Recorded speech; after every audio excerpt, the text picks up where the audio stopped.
Considera razoável e xusta a proposta do seu Ministerio para aumentar as cotizacións das persoas autónomas?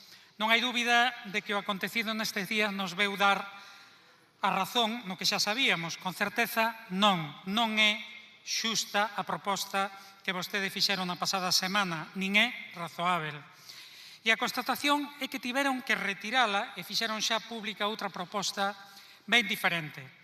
Non eran xustas nin razoáveis as súas propostas, especialmente nos tramos máis baixos, os tres inferiores ao salario mínimo interprofesional e os primeiros da táboa xeral.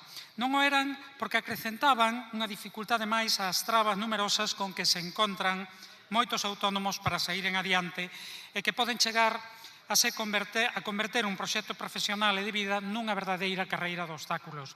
Por iso o BNG saiu a criticar a proposta.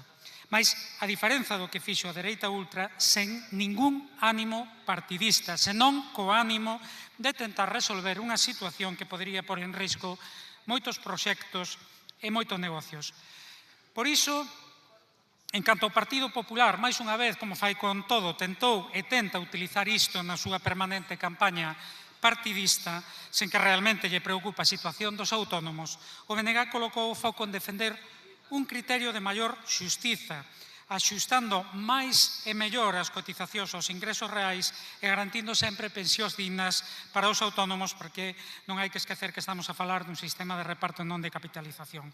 Máis xusta quer dicir que quen menos ingresos ten deba realizar un menor esforzo de contribución e que máis ingresa poida realizar un bocadiño maior.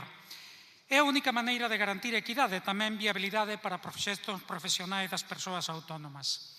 Sen dúbida, a nova proposta feita pública é o mellor punto de partida para a negociación que aínda terán que realizar coas organizacións representativas do sector, incluídos outros aspectos como a mellora da acción protectora.